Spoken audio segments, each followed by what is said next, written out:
Hi good evening friends, welcome back to my channel. आज emotional mastery के एक और एपिसोड में आपको स्वागत करता हूं। आज मैं आपसे बात करूंगा फॉरगिवनेस, क्षमा। अगर हमें अपने स्ट्रेस को मैनेज करना है तो फॉरगिवनेस क्यों जरूरी है, इस बात को समझना जरूरी है। अगर हम किसी से नफरत करते हैं क्योंकि उसने कभी हमें धोखा दिया, कभी हमारी बात नहीं मानी या उसने किसी तरह से हमारा अपमान किया, तो वो जो निगेटिव इमोशंस है हेट्रेड का, वो एक जलते हुए कोयले की तरह होती है जो हमारे हाथ को जलाती है और हम कहते हैं हमें दर्द हो रहा है। और आप अगर सोचें तो उस दर्द से मुक्ति का एक ही तरीका है कि उस कोयले को हम फेंक दें जलते हुए, जिससे कि हमारे हाथ को उस जलने से राहत मिलेगी। लेकिन हम ऐसा करते नहीं है। हम इन नफरतों को, हेट्रेड को लंबे समय तक पाल के रखते हैं।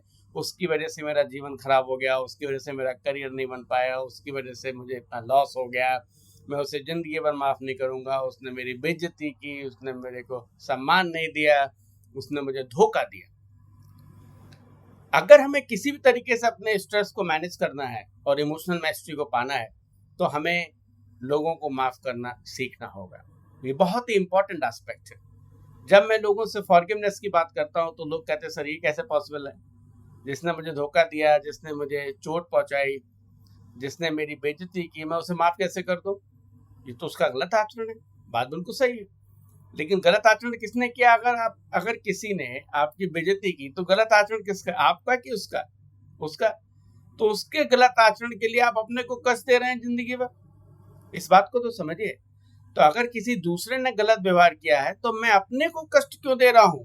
क्योंकि जब हम किसी से नफरत करते हैं, गुस्सा करते हैं, तो हमें ही कष्ट होता है ना। वो इंसान तो आराम से घूम रहा है, वो तो भूल भी चुका उसने क्या किया, लेकिन हम अपने को कष्ट देते हैं। तो ये मैं आपको बताना चाहता हूँ, अगर हमें इमोशनल मैस्टरी चाहिए तो हमें माफ करना होगा, फॉरगिवनेस को प्रैक्टिस करना होगा। और आपको मालूम है सबसे पहले हमें किसे माफ करना है? हमें 3 लोगों को माफ करना है इस दुनिया में, अगर हमें इमोशनल मैस्टरी करनी है। और उसमें एक इंसान है जिसको सबसे पहले माफ करना पड़ेगा। जानते हैं वो इंसान कौन है? मैं खुद। हमें सबसे पहले खुद को माफ करना पड़ेगा। हम अपने से बहुत सारी शिकायतें लेके जी रहे हैं। ये जो इंसान आपको शीशे में दिखाई देता है जब आप सुबह अपने बाल काटते हैं ना, उसको हम बहुत कर्ज करते हैं।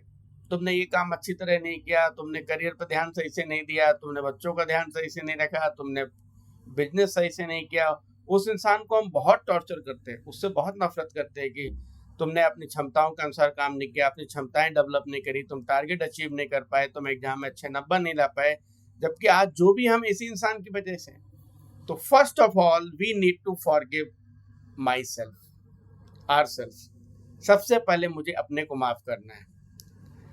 जो भी मैं नहीं कर पाया या जो गलतियां मैंने की जीवन में, तुम गधे हो, तुम डफर हो, तुम ऐसा ही करते हो इसलिए तुम पीछे रह गए हो, तो इससे सबसे पहले I have to forgive my self.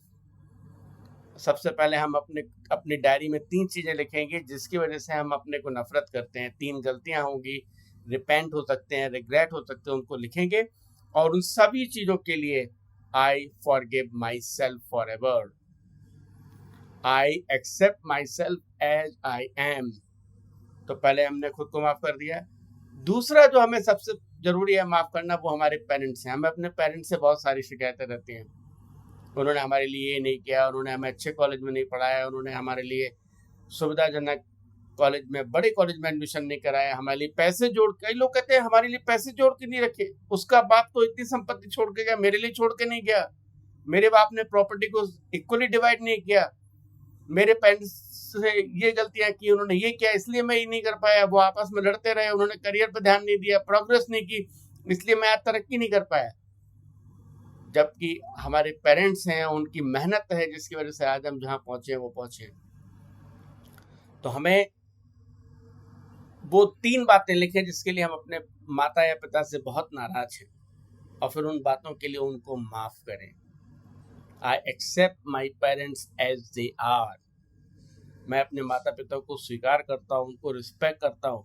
I forgive my parents for anything I think they have done untoward towards me. Okay. और तीसरा जो है, दुनिया में जिस किसी ने आपको बहुत धोखा दिया, बेइज्जती की, आपकी इंसल्ट की है, उसको अपने सामने लाइए, उस घटना को याद करिए जिसकी वजह से आप उससे नफरत करते हैं, और उसको फॉरगिव करिए। I forgive the person for his or her behavior. I accept everyone as they are. ये मूल मंत्र है इमोशनल मैस्टरी का, इमोशन मैनेज करने का, पीस एंड हैप्पीनेस का। तो अगर हमें खुशी चाहिए, अगर हमें स्ट्रेस को मैनेज करना है और अगर हमें इमोशनल मैस्टरी की तरफ जाना है, तो हमारी एक लाइन होनी चाहिए, I forgive everyone, I accept everyone as they are. और इस तरह से हमारे लिए इमोशनल मैस्टरी के रास्ते खुल जाएंगे। तो आज हमने ये महत्व समझा कि फॉरगिवनेस किस तरीके से इमोशनल मैस्टरी के लिए जरूरी है।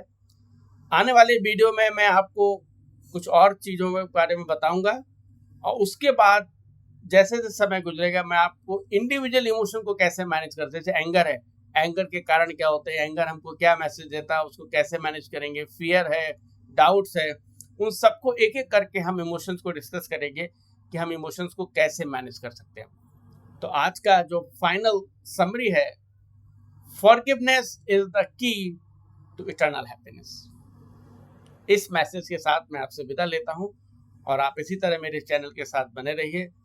और अगर आपको मेरी जानकारी उपयोगी लगती है तो उसे अपने मित्रों के साथ शेयर करिए। Thank you, good night.